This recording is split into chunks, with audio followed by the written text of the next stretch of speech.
Hey, Hey. glad you're awake and looking good. Yeah. My son, he's an artist. Wow, look at that. Yep. A vibrant expression of toddler impressionism. Impressionism. Brilliant. Brilliant. Yeah, he is brilliant. He's probably going to be sending me a lot more of these when I'm in prison, you know? At least for the first couple of years, and that'll taper off and eventually become never, won't it? Hey. He's not going to forget you. Chelsea is not going to let that happen. Besides, there's the appeal. I've already made a couple calls. I've talked to Michael, told him I want to help in any way that I can. Yeah, appreciate that. We are going to throw everything at this that we can. But if it doesn't go our way, we are talking about 10 years, and you got to be prepared for that. You got to get all your issues in order.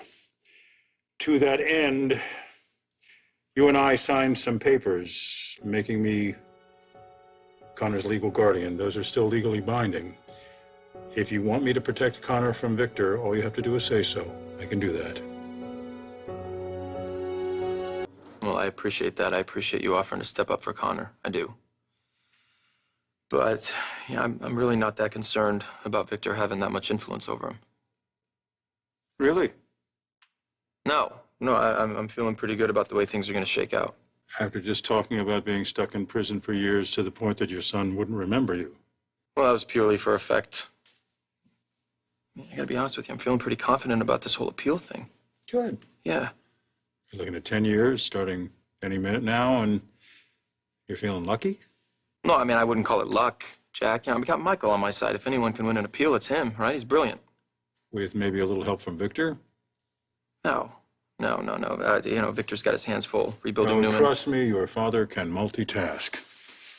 He and I were up to our necks in Paragon troubles, and he still found time to corner a judge in the hallway of the courtroom during your arraignment.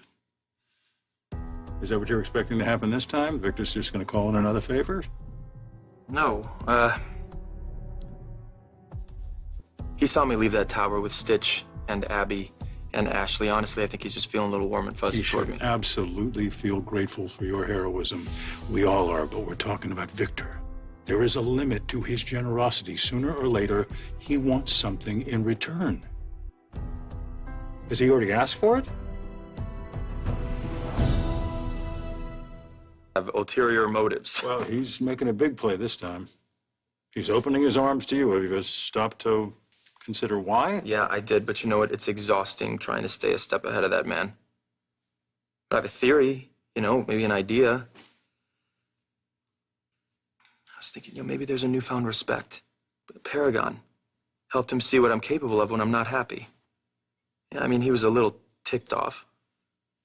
But I think he was even more impressed. And if you ask me, that's a good foundation for a solid father-son relationship. I'm afraid all Paragon did was sharpen Victor's edges. I know this. I offered my help. Bad idea. Yeah, I thought it was pretty generous. Jabot's support while he got Newman back on his feet, he threw it back in my face, just the way he always has with you. It's not just Paragon, though, Jack. I owned up to my mistakes.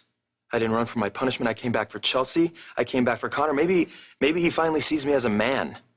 You know, a son that he could actually love. That's possible, right? Adam, I know how much you want Victor to accept you, to respect you, to give you the love you feel he's always denied you. But every time he's given you hope that he can meet you halfway, we both know what happens. You're right. And I'm just, you know, I'm hopeful that maybe this is a different chapter. Hell, we don't know. It could be a whole new book. Okay, before you jump to the happy ending, though, how many times have I heard Victor promise to love you the same way he loves all his children, and somehow you still get treated differently? Have you spoken to my other siblings? Maybe differently isn't so bad. You need to be careful, Adam. You need to be careful too, Jack.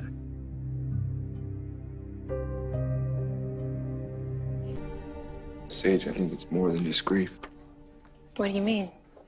She never had a family to lean on. Now she has one, but she doesn't know how to do it. Listen, I know what it's like to grow up feeling like you can't count on anybody. I mean, I had my mother, but she certainly wasn't reliable. So I had to learn to rely on myself. So I built up this arsenal of defense mechanisms to keep me from getting hurt. Problem was, you know, it creates walls and you just end up shutting everybody out, and that's what I did until I met Adam. And then I let my guard down, and I was actually vulnerable for the first time ever, and that's a really scary thing. But you did it. Well, when you find the right person, you don't have a choice. And I truly, truly think that Sage is the right person for you. If she doesn't believe that. She does. She just needs time. I hope you're right. Take her home, Nick, and then you can start healing together.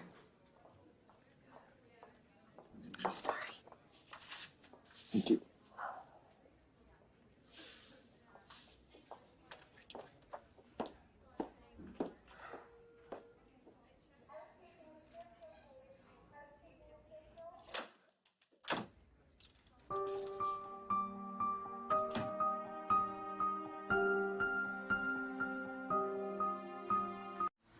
Wait, why would you warn me to be careful? Victor that we're talking about, right? It's like, good morning. You know, can I have another cup of Adam, coffee? if you Be know careful. something, I know Victor. If you extend an olive branch, he'll take it with one hand, but he's got a knife in the other hand, Jack. He's gonna stab you in the back. Okay, as long as nothing... Hey, Jack. Adam, I'm sorry to interrupt the party, but I need to speak with my client. Yeah, good luck with the appeal. Yeah, gonna need it. Take care of yourself. Take care of yourself.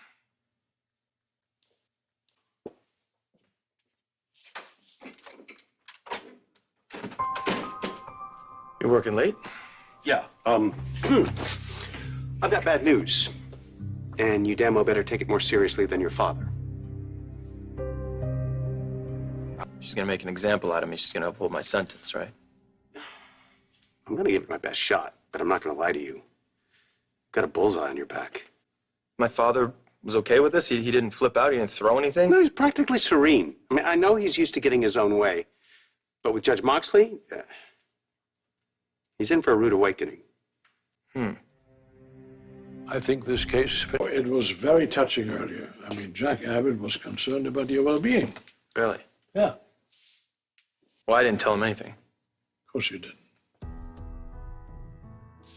So have you thought about what you and I have discussed? Namely that together we rebuild Newman Enterprises and we heal our relationship? I did? Yeah, I thought about it.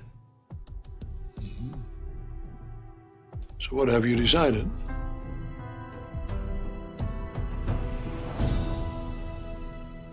Deal, I want some answers. To what? This new judge, this Moxley. Now that she's presiding over the appeal, Michael seems to think that we have somewhere hovering around a 0% chance of winning. I think Michael is overreacting. You think so? Huh? She's a squeaky clean judge, likes to polish every letter of the law. I have lived long enough to know that everyone has a soft spot. And I happen to know Judge Moxley's. You got Moxley on the bench, didn't you? Let me put it this way.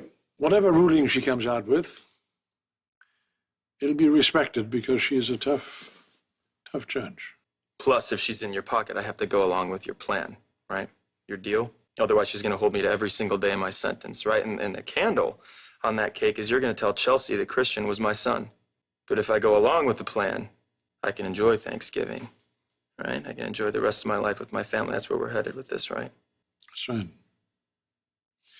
Family is more important than anything, son. And together we make Newman Enterprises stronger than it has ever been.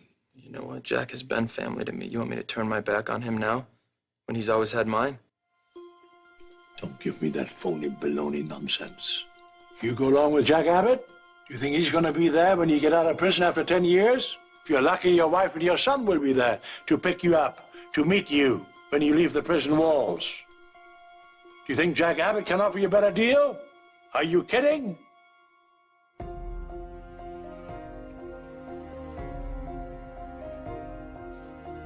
Do we have a deal or not? Yeah. Yeah, we have a deal.